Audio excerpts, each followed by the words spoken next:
pues muy buenos días, bienvenidos todos a Más que Raras. Hola Vicky. Hola, muy buenos días y un feliz 2025. Hoy es nuestro primer episodio de este año. Bienvenidos todos a nuestro podcast. Hoy tenemos el honor de contar con la presencia de la doctora Jessie Reynoso Santos, una destacada genetista clínica y experta en genética médica. La doctora Reynoso se formó en la Universidad Católica Nordestana en la República Dominicana y completó su especialización en genética médica y genómica en el renombrado Children's Hospital of Philadelphia. Su trabajo se centra en áreas cruciales como los trastornos del neurodesarrollo, los errores innatos del metabolismo y las diferencias cromosómicas del 22q11.2. Ya ahorita me dicen si estoy diciéndolo mal. Además de su impresionante trayectoria académica, la doctora Reynoso es una apasionada de la innovación y la atención médica y la tecnología, buscando siempre nuevas formas de mejorar la salud de nuestros niños. Hoy exploraremos su experiencia, los desafíos que enfrenta en su práctica diaria y los avances en el campo de la genética médica. No se lo pierdan, quédense en nuestro primer episodio del 2025 lleno de conocimiento y mucha reflexión. Muchísimas gracias y bienvenida, doctora Reynoso, y a todos a quienes nos escuchan el día de hoy. Bueno, hola Vicky y Debbie, muchísimas gracias por la invitación. Hola a todo el público del podcast Más que Raras. Me siento feliz y bien dichosa de ser la primera invitada de este año 2025 y feliz de compartir mi historia con ustedes y conectar con su público. Muchísimas gracias, Jessie. Estábamos justamente hablando antes de empezar a grabar que vivimos tanto Jessie como yo aquí arriba en el norte, en Filadelfia, y estamos muriéndonos del frío. Jessie, cuéntanos desde cuándo vives aquí y cómo te aclimatas a este invierno. Cuéntanos un poquito de eso para empezar. Pues si nos ponemos a contar, yo llevo la mayor parte de mi vida en diferentes eras de mi vida en Filadelfia. Mi familia emigró a Filadelfia cuando yo era una niña como 4 o 5 años. Vivimos aquí unos 4 años. Luego regresamos a la República Dominicana. Luego volví a Estados Unidos cuando tenía como unos 20 años. Primero al estado de Nueva York. Luego regresé a Filadelfia para mi entrenamiento de genética. Y por el mismo tema del frío, que no me gusta para nada, cuando busqué mi primer trabajo, me reloqué al sur de la Florida, donde era feliz, iba a la playa cada vez que quería, pero hace ya casi 4 años me convencieron de regresar al Hospital de Niños de Filadelfia y estoy feliz. Pero en el invierno yo sobrevivo, trato de viajar a lugares calientes durante el invierno hasta que ya mejore el clima.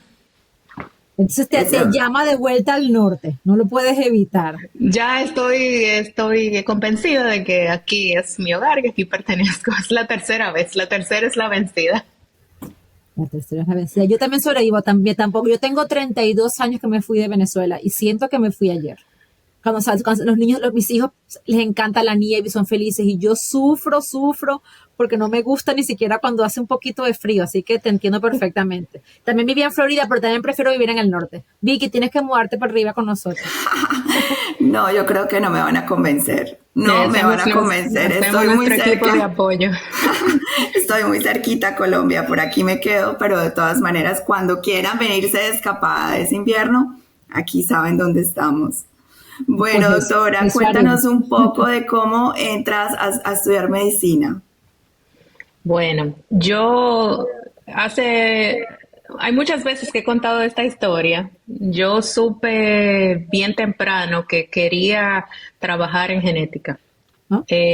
Cuando, me acuerdo como si fuera ayer, cuando vi una conferencia de prensa avisando que el primer draft de la secuencia del genoma humano fue completada. Eso fue con el 2001 por ahí. Y yo dije, wow, esto va a cambiar la vida. Yo era una adolescente. Entonces, naturalmente, en la República Dominicana, dije, bueno, pues voy a estudiar medicina y luego vemos. Entonces, por eso me incliné por la medicina. También siempre me gustó trabajar con niños, entonces sabía que me iba a ir por el lado de la pediatría. pero fue luego que ya terminé la carrera de medicina que me di cuenta que era posible hacer una carrera en genética clínica. Entonces esa fue una de las razones por las que me fui de la República Dominicana para perseguir un entrenamiento aquí en los Estados Unidos. Claro, me imagino que ahí es parte de la conversación que tenemos mucho. En República Dominicana era muy difícil quedarte en la parte de genética, ¿verdad? Sí, todavía en la actualidad no existen programas de entrenamiento para genética. Sí existen residencias de pediatría y otras especialidades, pero la genética como tal no existe. Todas las personas se tienen que ir a entrenar en algún otro país. Claro, esa ya es la razón por la que te viniste luego a los 20 para Estados Unidos, ¿no? Me imagino. Sí. Pues tenemos mucha suerte de tenerte aquí, aunque poca suerte le quedó entonces a la República Dominicana de perderte, pero te agradecemos que estés mucho aquí, sobre todo aquí en CHOP con nosotros. Sí, bueno, una de las razones que me convencieron de regresar hace 4 años es porque puedo trabajar y tener una conexión con la República Dominicana mediante a mi trabajo. Entonces esa es una de las cosas que podemos hablar si quieren en el día de hoy. Sí, por favor, aprovechemos porque sí quisiéramos. Sí, entonces el Hospital de Niños de Filadelfia tiene una presencia en la República Dominicana. Allá ellos tienen una clínica en San Pedro de Macorís, en una comunidad que se llama Consuelo. Entonces yo he podido ir allá a ver a algunos pacientes, además de que por medio del Departamento de Business Development de CHOP hacemos mucho trabajo con los pediatras y subespecialistas de la pediatría en la República Dominicana en cuanto a educación, dando charlas.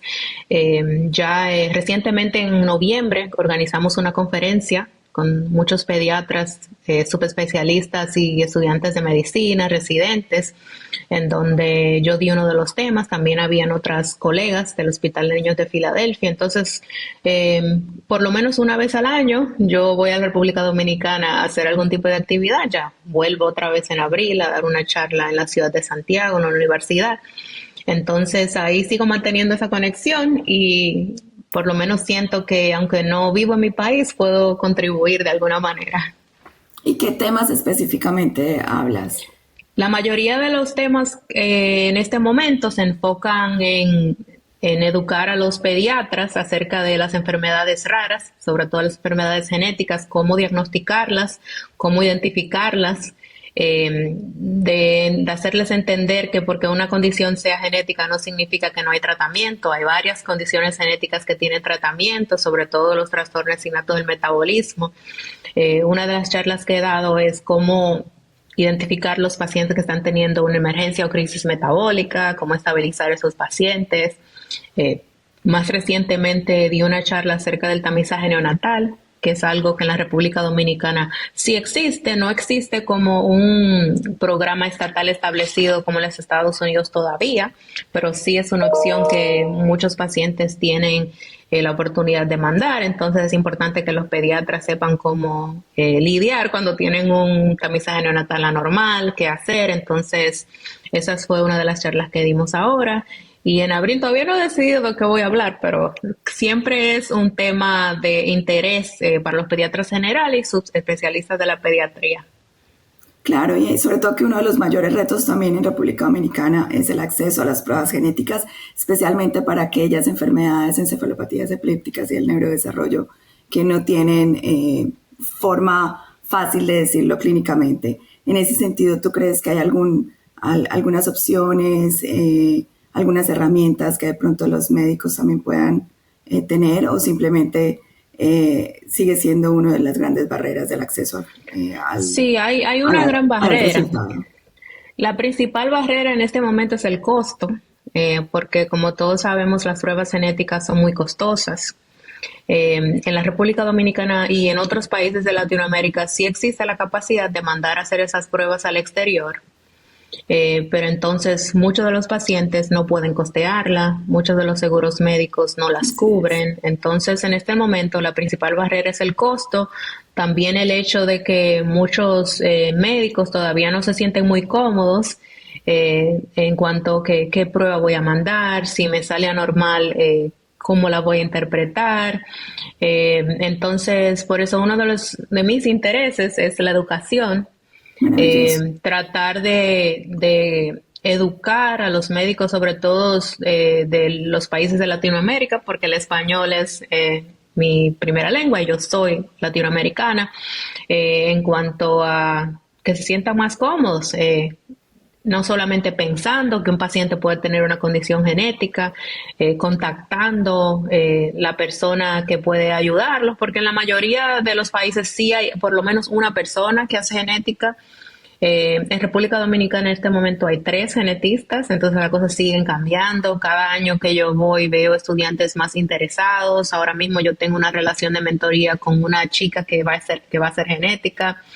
En el Hospital de Niños de Filadelfia ahora mismo también soy la subdirectora de los programas de residencia de genética y combinado de pediatría en genética, entonces me interesa mucho atraer candidatos internacionales que quieran venir a entrenarse en genética para volver a sus países a practicar genética. También por parte del Departamento de Medicina Global del Hospital de Niños de Filadelfia tenemos los observership, donde podemos traer médicos de otros países a pasar tiempo con nosotros, si quieren pasar 1 mes, 2 meses, varios meses, siempre tenemos rotadores internacionales. Entonces hay varias maneras que si hay médicos que están interesados en capacitarse en cuanto a genética, pueden contactarnos y venir a pasar tiempo con nosotros o aplicar para una de las residencias. Jessy, tú eres así como el sueño hecho realidad de tanta gente. ¡Qué maravilla!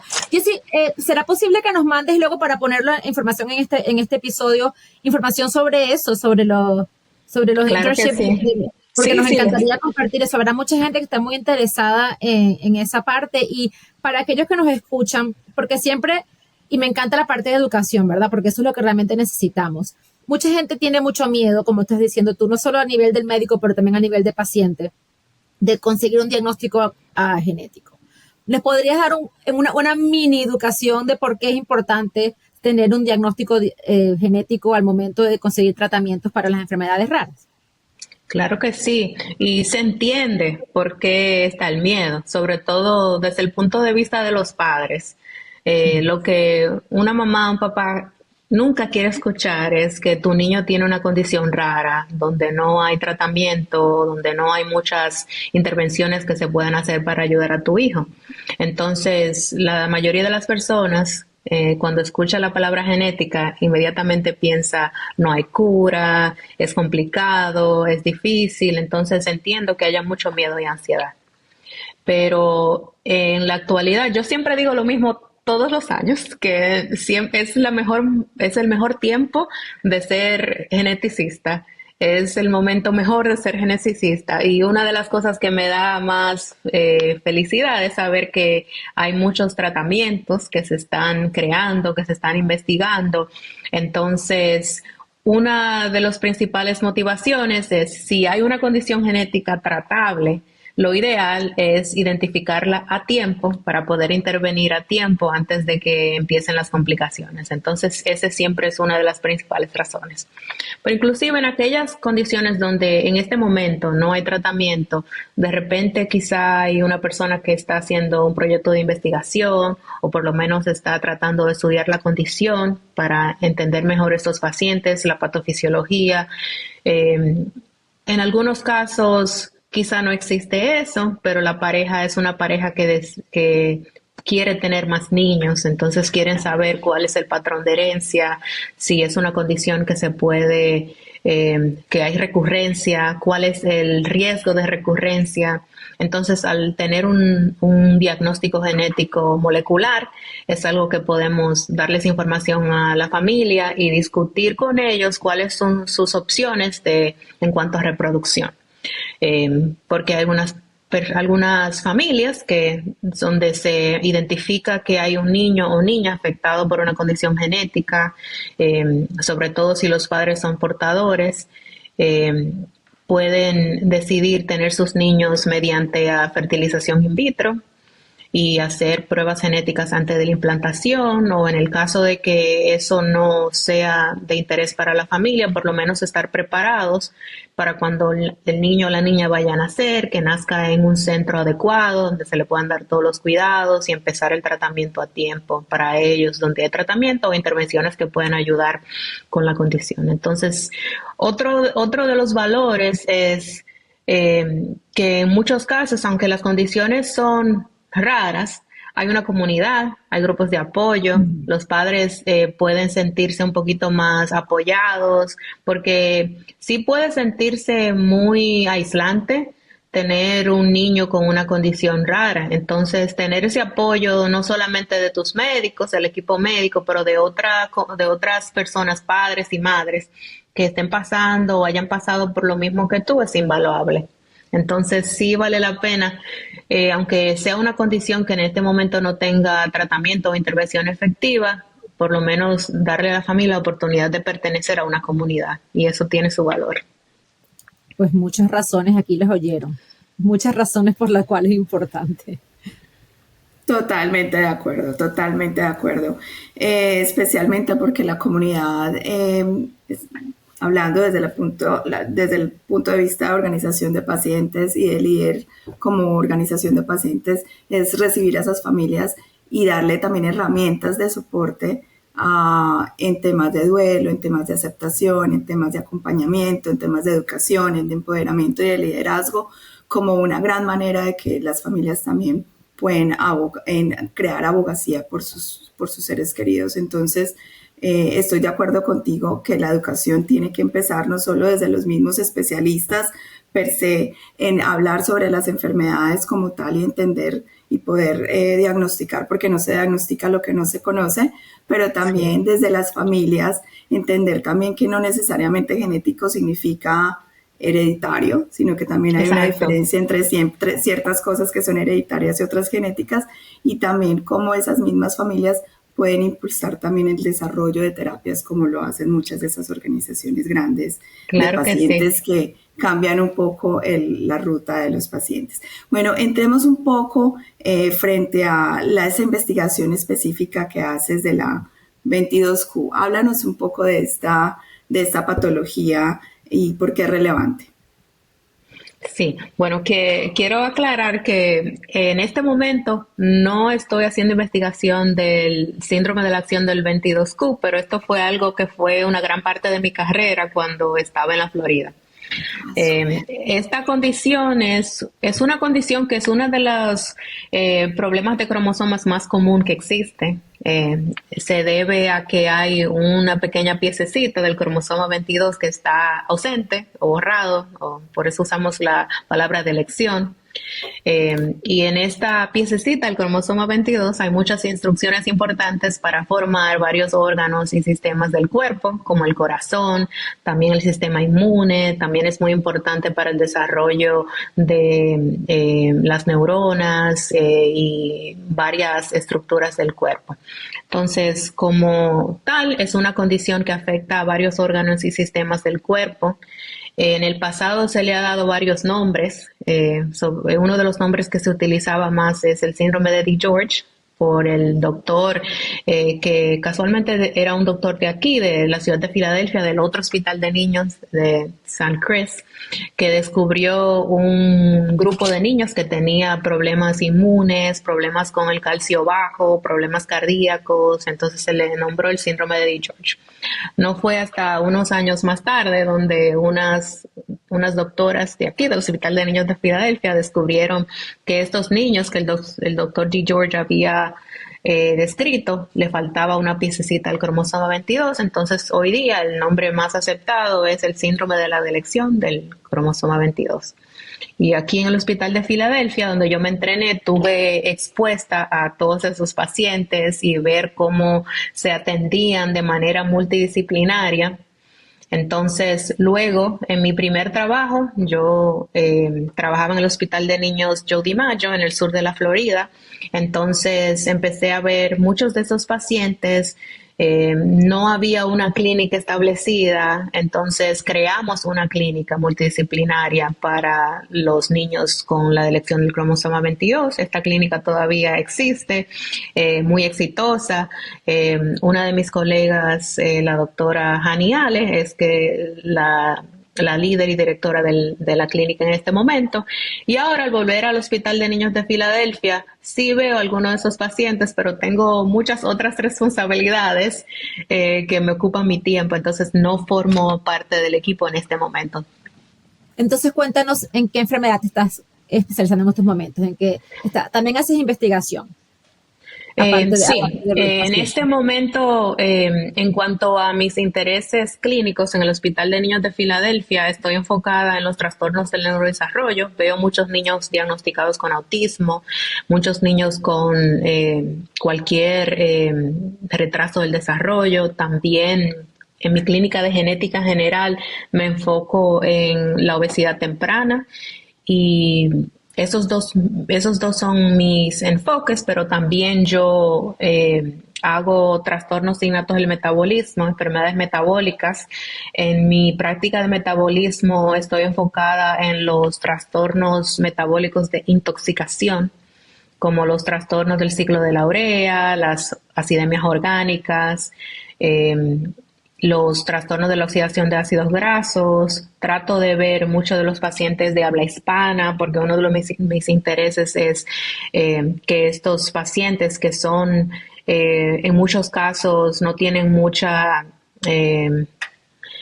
conocimientos de cómo funciona el sistema de salud, poder empoderarlos, que sepan navegar el sistema de salud, sobre todo cuando tienen un niño o niña de problemas médicos complejos, que tienen que usar mucho el sistema médico, entonces me enfoco mucho en eso.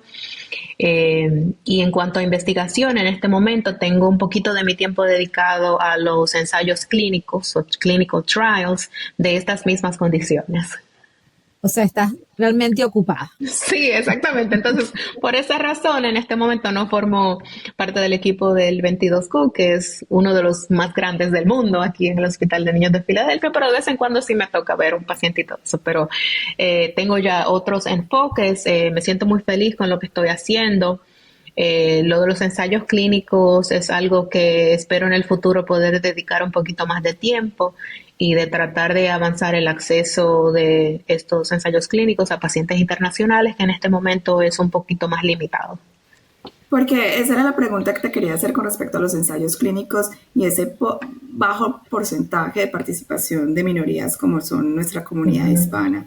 En tu experiencia, ¿cuál es? ¿Tienes un porcentaje mayor de participación de familias hispanas por el hecho de que tú estás ahí y estás dando una buena explicación? Cuéntanos un poco de esa experiencia frente a los ensayos clínicos y la participación de minorías.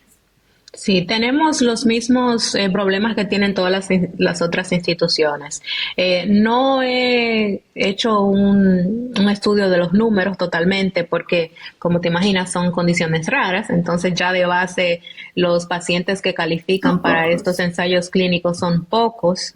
Yo creo que en nuestra institución la mayor barrera no es de dónde viene el paciente o si es de otro grupo étnico o grupo social, es más que no tenemos suficientes pacientes, punto. Cuando es un ensayo clínico para una condición donde no hay muchas terapias disponibles, aunque haya miedo, la mayoría de los pacientes por lo menos están abiertos a escuchar la posibilidad de un ensayo clínico. Hay muchas condiciones donde sí hay otra terapia disponible, donde se ha estudiado más, entonces ahí muchos de los pacientes deciden irse a lo seguro, a lo que ya ha sido estudiado y se conoce un poquito más la trayectoria a largo plazo de lo que pasa con estos pacientes, pero sobre todo en el mundo de los trastornos innatos del metabolismo, acidemias orgánicas, trastorno del ciclo de la urea, todavía hay mucho por hacer. Porque la principal terapia que existe en este momento son los trasplantes, como el trasplante de hígado, el cual tiene muchísimos riesgos también. Entonces, se están estudiando varias terapias como la terapia génica, por ejemplo, en el caso de las acidemias orgánicas como la acidemia propiónica, acidemia metilmalónica, se está utilizando en ensayo clínico el ARN mensajero, que es la tecnología similar a las vacunas del COVID para darle la enzima que el paciente necesita. Pero son ensayos clínicos nuevos, todavía no sabemos los efectos a largo plazo, entonces obviamente todas las familias tienen mucho miedo a la hora de participar en los ensayos clínicos y respectivamente de dónde venga. Ahora, a veces el idioma sí puede ser una barrera, la cultura sí puede ser una barrera y obviamente tanto en el cuidado clínico normal como en la investigación siempre ayuda cuando hay una persona del mismo idioma o que entienda tu cultura, hace todo más fácil. Y tú claro, es totalmente cierto y lo hablamos mucho y me gustaría saber tu opinión de qué podemos hacer para mejorar eso, ¿verdad? ¿Qué tenemos que hacer? Yo creo que la educación con la que tú haces es muy importante, pero ¿qué más podemos hacer para incentivar a todos esos padres que tienen un niño diagnosticado con una de estas enfermedades o pacientes que sienten que no sabemos dónde están, ¿verdad? Que no sabemos cómo llegarlos a ellos? ¿Cuál es tu respuesta mágica de cómo le llegamos a esos pacientes? Yo creo que en el momento que se hace un diagnóstico, una de las cosas que nosotros siempre hacemos es conectar al paciente con los grupos de apoyo, con los grupos de padres y madres que han hecho ya esos grupos o fundaciones. Yo creo que eso es algo importante. También hay que darle su tiempo a las familias que procesen el diagnóstico, procesen la información, vivan su duelo. Y cuando ellos estén listos, entonces preguntarles, ¿estás interesado en esto? Si en ese momento me dicen que no, está bien. Tratamos otra vez después, dejarles saber que siempre es algo que yo estoy interesada en hablar con ellos cuando ellos estén listos, sin empujarlos, sin presionarlos, contestando sus preguntas de una manera clara, pero también con compasión, porque tenemos que entender que somos seres humanos, los sentimientos son importantes y a veces dificultan a los padres tomar ciertas condiciones porque ellos se sienten con mucho miedo, mucha ansiedad. Yo creo que es importante apoyarlos, no solamente hacer el papel de médico, mira, esto es lo que tiene que hacer el niño, este es el tratamiento, esta es la dieta, no, tratar de apoyarlos lo más que podamos. A mí eso me parece maravilloso porque la humanidad es importantísimo y es no solo el médico desde un rango, sino también desde la humanización de entender también lo que está pasando la familia sobre todo en un diagnóstico raro, ¿no? Entonces, de verdad, Claro. aplaudo eso porque no es casi que una consejería genética, también es un acompañamiento, es un entendimiento y es una comprensión de su proceso, de verdad, aplaudo lo que Claro, y estás por diciendo. eso, en algún momento le das un diagnóstico al paciente, tienes que darle tiempo para procesar, no quieras darle toda la información de una. Hay familias que están listas, la mayoría no están listas, entonces de repente tienes la primera cita, les das un par de semanas o meses para procesar, luego haces otra cita de seguimiento. Yo siempre le digo a los padres, ok, yo entiendo, te di mucha información hoy, quizá muy malas noticias. Ve a casa, procesa, cuando estés listos, anota todas las preguntas que tengas y hacemos otra visita por video, en persona, como se le haga más fácil a la familia. Y en la práctica de hoy también tienes una práctica interdisciplinaria. Sí, claro, está ahí, es algo importante. En mi práctica de enfermedades metabólicas, sí, tenemos un equipo fenomenal, multidisciplinario, no solamente están los médicos, tenemos enfermeras, tenemos consejeras genéticas, tenemos nutricionistas, tenemos enfermeras practicantes, physician assistants, tenemos apoyo del hospital de trabajadoras sociales, tenemos una neuropsicóloga. En mi práctica de genética hago mucha interfase con los médicos de desarrollo, los de Peace Development, los endocrinólogos. Entonces sí, eso es lo bonito de trabajar en un hospital académico, que tiene muchos recursos, donde el paciente no solamente es tu paciente, es nuestro paciente y cada quien hace su parte. Pues es muy importante también que te tengan a ti como representante. Sabemos lo importante que es la representación, ¿verdad? De tener a alguien que, como hispana, que alguien que te entienda la lengua, que entienda tu cultura, pero también sabemos que hay muchos desafíos con nuestra comunidad hispana. ¿Nos puedes hablar un poquito de cómo llevas eso? ¿Cuáles son estos desafíos y cómo los tratas? Sí, bueno, muchísimos. Yo creo que el primer desafío es que muchos de los pacientes, vamos a decir hispanos, pero también pasa en otros grupos sociales, no saben bien navegar el sistema de salud. Tienen mucho miedo, como algo simple como hacer una llamada. Una de las cosas es el lenguaje. Afortunadamente en el Hospital de Niños de Filadelfia contamos con intérpretes, entonces aunque yo hable español, siempre pido intérprete porque el resto del equipo no habla español. Entonces siempre tenemos acceso a intérprete, también tenemos acceso a la línea telefónica que se llama CHOP Habla Español. Entonces es una de las cosas que le enseño desde el principio a los pacientes. Mira, tú puedes llamar aquí y te va a salir una persona en español que te va a ayudar a hacer las llamadas a donde tú quieras y te va a acompañar desde el principio hasta el final de la llamada. Y a los que lo veo que tienen un poquito más de miedo, los pongo a que lo hagan en frente mío. También tenemos el MyChop, que es el portal. Ellos pueden escribir sus mensajes en su idioma de origen, español o el que sea, y el hospital los traduce y se lo manda al personal que tenga que llegar el mensaje. Entonces, las visitas con los pacientes que hablan otro idioma, no solamente español, pero yo tengo muchos pacientes internacionales también porque trabajo con el Departamento de Medicina Global, entonces me llegan todo el mundo. Son más largas.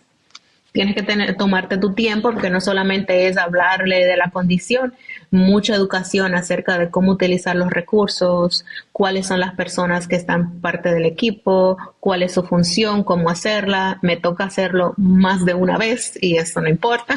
Yo lo hago con toda paciencia y el amor del mundo. Y toma tiempo, pero si tú te dedicas, le das 6 meses, 1 año, los pacientes aprenden y saben cómo usar los recursos que están disponibles a ellos. También a veces tratamos de conectarlos con otras familias que tengan más experiencia, que hablen su mismo idioma y puedan contarle desde el punto de vista del paciente, puedan ayudarlos en eso. Entonces se pueden crear esa alianza. Eso lo hacemos muchos con los pacientes que hablan español, otro idioma, pero también con los pacientes normales. Tenemos también, no me gusta hablar de temas políticos, pero está también lo del tema migratorio. Claro, hay muchos, muy importante y muy relevante en este 2020. Sí, y hace parte de nuestra realidad, totalmente. Exactamente, porque muchos de mis pacientes, los padres son indocumentados, tengo también niños indocumentados, lo cual dificulta el acceso a muchos recursos y programas gubernamentales. Entonces tenemos que ser creativos, cómo apoyar a esos pacientes y cómo asegurarse de que ellos tengan cosas tan simples como housing o un hogar donde vivir, los medicamentos, las fórmulas, la comida. Entonces sí hay muchos retos, pero ahí lo llevamos. Pues la verdad es que nos ha dado una entrevista tan esperanzadora que me siento tan positiva en estos momentos al escucharte hablar. De verdad agradecemos increíblemente tanto tu tiempo con nosotros, pero como el tiempo que dedicas a los pacientes, esa energía positiva que traes en tu trabajo. De verdad, muchísimas gracias, Jessie. De verdad, nos has empezado el año con el pie perfecto. Sí, entonces otra de las cosas que para mí, que ya llevo un tiempito en esta carrera, es importante, es sembrar semillitas por todas partes para que otras personas se inspiren a dedicarse. Bueno, en mi caso, mi interés son las enfermedades genéticas, por lo menos a tratar de identificarlas y también acompañar a los pacientes en ese camino que es bien difícil. Entonces, por eso también estoy bien involucrada en el programa de residencias con esa intención de tratar de inspirar a la nueva generación, entrenar muy bien a la nueva generación, no solamente en sus conocimientos, pero en la manera de cómo comunicarse con el paciente, cómo apoyar al paciente. Esas son cosas muy importantes, sobre todo en este momento donde todas las cosas son más automatizadas, hay mucho uso de la tecnología, no podemos olvidarnos que somos seres humanos con sentimientos y cuando estás atendiendo a los pacientes en pediatría, no solamente el paciente, es la familia entera. Tienes que saber cómo acompañar a los padres en sus momentos más difíciles. Pues ciertamente, y te pondré en contacto con nuestros estudiantes en la Universidad de Pensilvania que tenemos de las enfermedades raras, porque creo que serías un mentor perfecto para este grupo también. Un placer. Y yo también en las asociaciones de genetistas de Colombia, de Perú, también creo que es una gran conversación que podemos hacer también para impulsar ese conocimiento y ese entrenamiento entre región, ¿no? Porque sí es muy importante traer esos nuevos conocimientos y buenas prácticas entre todos. Entonces, de verdad, ha sido un placer tenerte el día de hoy. Muchísimas gracias por todo lo que nos compartes y por todo lo que haces por nuestra comunidad. Y bueno, hasta una próxima oportunidad. Ojalá que nos podamos conocer personalmente. Sí, un placer y aquí a la orden para lo que necesiten. Yo pasaré pronto a conocerte, porque no puede ser que estemos tan cerca que no nos hemos conocido en persona, así que ya vamos a organizar algo pronto. Muchísimas gracias por tu tiempo, que tengan un lindo día, esperemos que todos hayan aprovechado esta entrevista tanto como lo hicimos Vicky y yo. De verdad aprendimos muchísimo sobre ti, Jess, y tu trabajo, y esperamos que lo hayan disfrutado. Pondremos toda la información que nos ha dado Jessie en la parte del episodio para que puedan saber dónde conseguir esta información y tener estos contactos. Muchísimas gracias a todos, que tengan un bello día.